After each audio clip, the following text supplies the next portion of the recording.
بسم الله الرحمن الرحيم. السلام عليكم ورحمة الله تعالى وبركاته. Dans cette nouvelle série, je vais présenter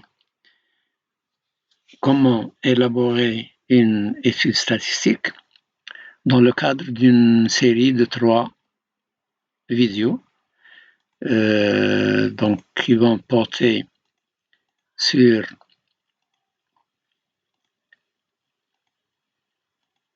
une première partie dans laquelle je vais traiter l'élaboration statistique, l'enseignement de la statistique d'une manière générale, les éléments et les composantes, les principes de l'élaboration statistique, les étapes d'une étude statistique que je vais présenter, et un cas, les étapes du modèle de prise de décision rationnelle. Dans une deuxième partie, je vais présenter la méthodologie de recherche d'une manière générale pour n'importe quel sujet. La problématique, les hypothèses de recherche, la conception du cadre opératoire, l'analyse des données et l'interprétation des résultats. Donc, je commence cette vidéo. C'est un résumé du cours qui est destiné aux étudiants Bac et plus et au public intéressé. Il comprend les principaux concepts relevant de l'élaboration statistique et de la méthodologie de recherche. Veuillez consulter mes vidéos antérieures sur la statistique descriptive, cours et exercices corrigés, et sur la terminologie de la statistique et de la planification en français, en arabe et en anglais. Je vais vous laisser les liens dans la boîte de description.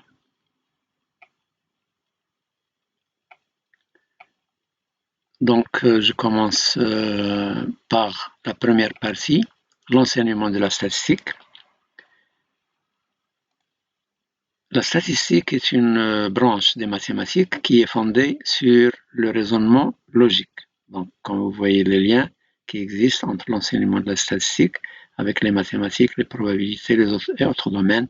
Je vais indiquer à fur et à mesure quelques liens de professeurs en statistique que vous pouvez consulter pour plus d'informations, de connaissances.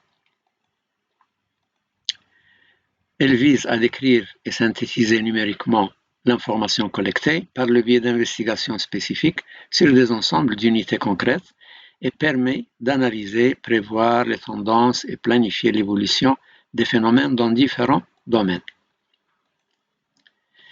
L'enseignement de la statistique a connu des progrès significatifs et a été amélioré sous l'effet notamment du développement des nouvelles technologies de l'information et de la communication, des logiciels performants en matière de traitement et d'analyse de données, de l'ingénierie et de l'enseignement dans différentes disciplines et spécialités. Donc cet enseignement porte sur la statistique descriptive, le calcul des probabilités et la statistique mathématique, l'inférence statistique. Qu'est-ce que la statistique descriptive? La statistique descriptive peut être définie comme étant un ensemble de méthodes permettant de décrire et d'analyser de façon quantifiée des phénomènes repérés par des éléments nombreux de même nature susceptibles d'être dénombrés et classés.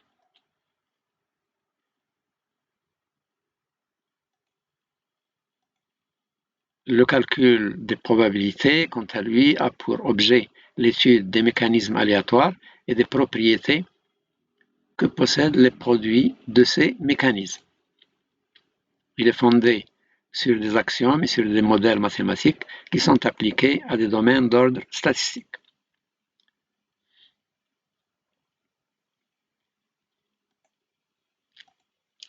Alors, la statistique mathématique a pour objet l'étude de l'induction statistique. Je vais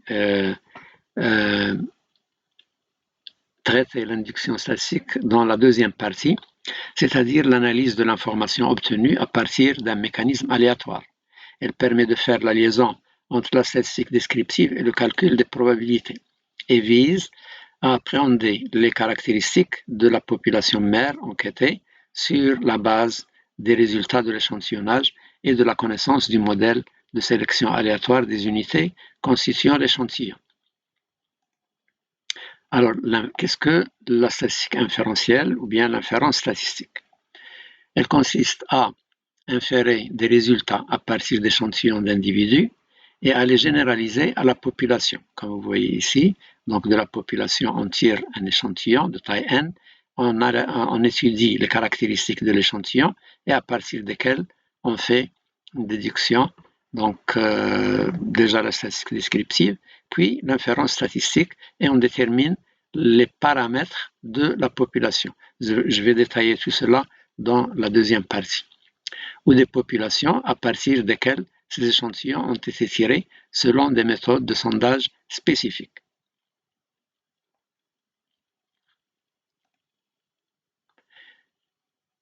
Donc j'ai déjà parlé de ce schéma, de l'inférence statistique.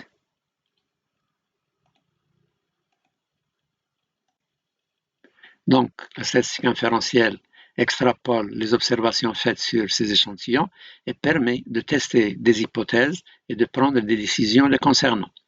Les techniques de la théorie des probabilités et le raisonnement inductif sont utilisées pour analyser les données. 2. Les principes de l'élaboration statistique. L'élaboration statistique permet de planifier les étapes de toute étude, recherche ou processus de prise de décision rationnelle. Après l'identification des ressources disponibles, bien sûr, financières, humaines, matérielles, etc., les principales phases sont comme suit. 1. Déterminer l'objet de l'étude. Donc le champ de l'étude, les limites du travail à entreprendre et son contexte. Les objectifs de l'étude doivent être précisés, définis pour isoler la bonne typologie de questions à poser. Les sources d'informations disponibles. Deuxièmement, préciser la nature de l'étude. Donc, une étude peut être descriptive. Dans ce cas, il faut énumérer et décrire les éléments composant une réalité donnée par une étude exhaustive portant sur un sujet précis et limité, ou bien par une enquête ou étude approfondie limitée à un fait social ou l'observation directe de faits concrets de l'expérience vécue, etc. L'étude descriptive vise à réaliser une statistique précise sur les phénomènes en question. Quant à l'étude exploratoire, elle est une forme de sondage ou enquête qui consiste à examiner, faire un tour d'horizon sur un sujet nouveau afin de déterminer quels points devront être étudiés en profondeur. D'où on peut déterminer un plan d'action. C'est une étape importante de l'innovation et de la conquête des marchés peu connus.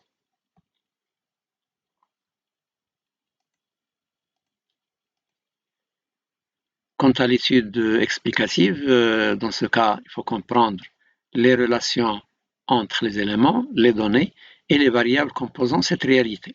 C'est une étude de nature causale qui cherche à expliquer et déterminer les relations de cause à effet entre les différents phénomènes observés. Ces différentes natures, les trois, donc, peuvent être traitées ensemble dans une étude quelconque, donc explicative, descriptive et exploratoire. Troisièmement, établissement des hypothèses de travail. Dans ce cas, les hypothèses sont des fils conducteurs qui permettent de guider l'étude et d'atteindre les objectifs poursuivis. Ce sont des propositions de réponse aux questions auxquelles la collecte de données puisse apporter soit une confirmation cas où elles sont maintenues après observation, soit une infirmation dans ce cas elles sont abandonnées ou modifiées. Il faut que les hypothèses soient simples, claires et synthétiques et décomposables en éléments observables. 4. Préparation à la phase opérationnelle. Dans ce cas, on élabore un plan d'étude pour faire la phase opérationnelle qui va suivre tout ce que nous avons dit jusqu'à présent. L'exemple pour la planification, on élabore donc l'élaboration, identifier des idées, quel est le besoin, etc. Puis, on met en place une structure pour réaliser un projet quelconque, projet d'étude, projet concret, réel. développer une solution à accomplir ce projet et fermer le projet. Donc notre projet est une étude statistique.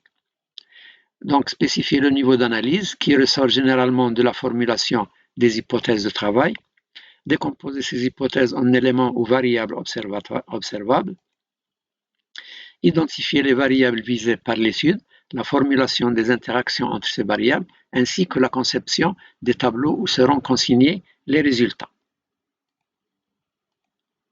Cinquièmement, collecte des données. Donc, nous allons détailler par la suite cet élément, la mise au point, donc l'enquête, le questionnaire, etc. La mise au point de techniques de collecte qui permettent de confirmer les hypothèses ou les infirmer, élaborer un plan de l'enquête statistique comprenant notamment la méthode de sondage, les instruments de collecte, fiches statistiques, guides, questionnaires, canevas d'interview, etc. La définition des concepts et les instructions relatives à la conduite de l'enquête.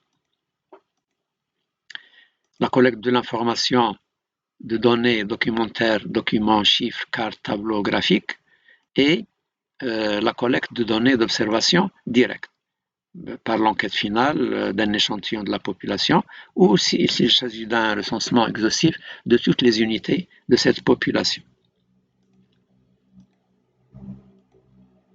Puis, le dépouillement et le traitement, donc traitement de l'information, le codage qui précède le dépouillement pour la mise en forme de données, collecte extensive, catégorie de classement qualitative, collecte intensive, analyse de contenu, présentation de données. Puis l'analyse des résultats et généralisation. Donc dans ce cas, l'établissement des généralisations pour construire des lois, des schémas généraux d'explication du phénomène étudié, confronter les résultats de recherche à d'autres recherches, donc par comparaison et avec des systèmes théoriques existants qui expliquent la réalité étudiée, formulation de nouvelles théories éventuellement et des modèles, etc.